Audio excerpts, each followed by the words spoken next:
Ladies and gentlemen, Jack Stahlmann.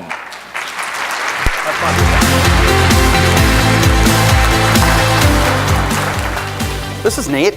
I like this.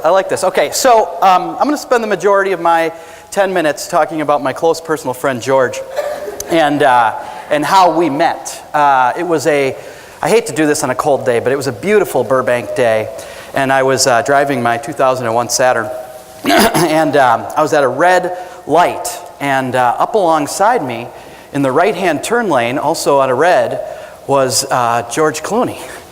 And he was looking all Clooney, you know, like he had it all together. He was in a convertible, like he woke up 10 minutes ago and somehow has it all together. Some guys have, you have that. Some guys, we're happy for you. I don't have that. And I was talking on the cell phone with my mother like a good son. And I do the old twisteroo to kind of get a better look, you know, pretend like I'm stretching my back to get a look, get eyes on the prize, and I'm busted. And George looks at me and he says, "Who are you talking to?" And I said, "I'm talking to my mom, telling her I'm looking at you." And he smiled at me and he said, "Say hello to Mom for me."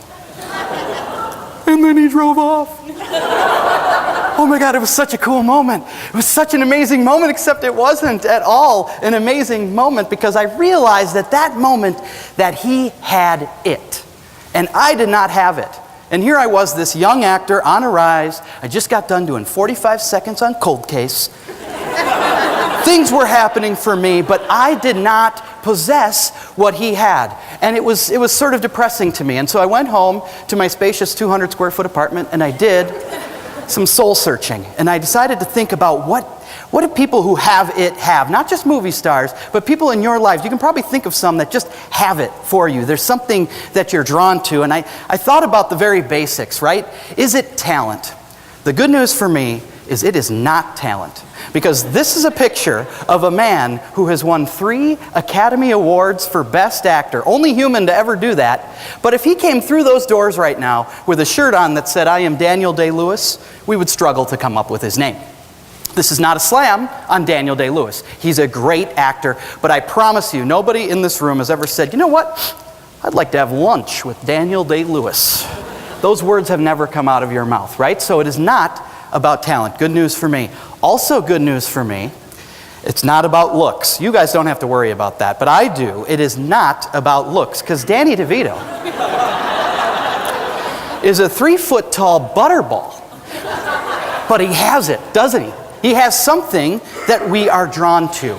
So what is it? Well, in my 13 seconds with George, there were 2.5 things that he possessed. There were 2.5 things. First thing, I like to call it the gift.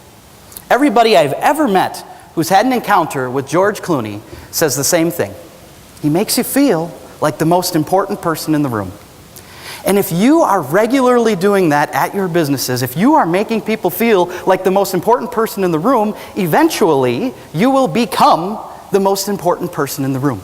Because people just like that. George didn't have to spend 13 seconds with me, but he did. He made my day. And this is about little things. Little things. It doesn't take hardly anything. This isn't a 40-hour-a-week assignment.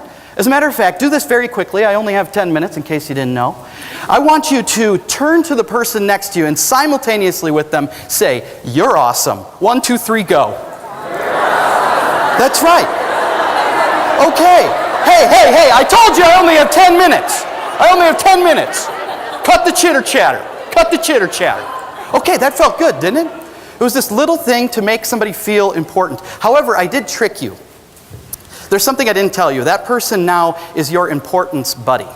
And we're going to take, right now, the importance oath. So I'd like you to repeat after me.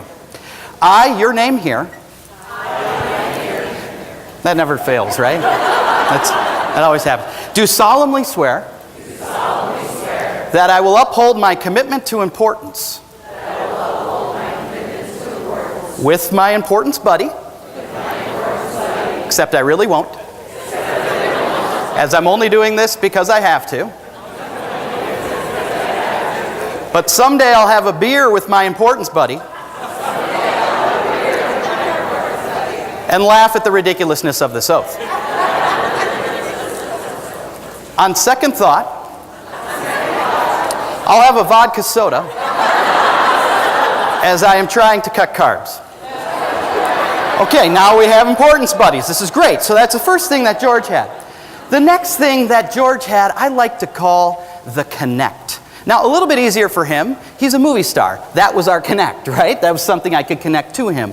But we can make a connect in our workplaces, wherever we are. Let me tell you how I accidentally found out about one of my connects. See, when I was a single guy and at the bars, I would compete against Handsome Guy. And Handsome Guy wears deep V, beautiful, and he shows off his pec work. And I don't have to tell you that I have not done that work. Underneath here is, words don't really do it. It's like kind of a sound. It's like, what is that? You know, it's just mush. It's man bod, right? Or a dad bod. That's the whole thing, right? So I had to come up with something at these bars to compete with Handsome Guy. So I wouldn't wear deep V. That would not work. I wore goofy t-shirts. And one of my favorite t-shirts was a Dolly Parton t-shirt that I had. And one night at the bar, I'm wearing this Dolly Parton t-shirt, and I'm having a great moment with a girl in a Burberry scarf, and I thought things were going well. And she gave me the brush, a move I was familiar with. And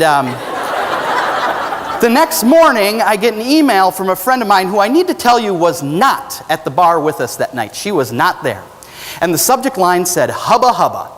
And then in the email was a link to Craigslist missed connections. Anybody familiar with Craigslist? Okay, so for those of you who aren't, take the creepiness that you know Craigslist is and crank her up a notch. What Craigslist Missed Connections is this place where people who thought they had a moment, maybe passing on the street, can write on a wall, like kind of a post to say, hey, did you notice me? It's usually a creepy guy in the corner of a coffee shop. But I mean, honestly, these posts are a riot. So I had an older computer and I knew I could risk virus, so I went ahead and clicked on it. And it said, Dear Guy in Dolly Parton t-shirt, it's me, girl in Burberry scarf, had a great time, would love to get together. And I thought to myself, my God, my connect is so accidentally strong that a friend of mine who was not there at the bar with us that night knew that this was me. So I quick called her up. I'm like, how did you know that this was me? And she said, Jack, you're the only straight guy in the 5-state area with a Dolly Parton t-shirt. This had to be you.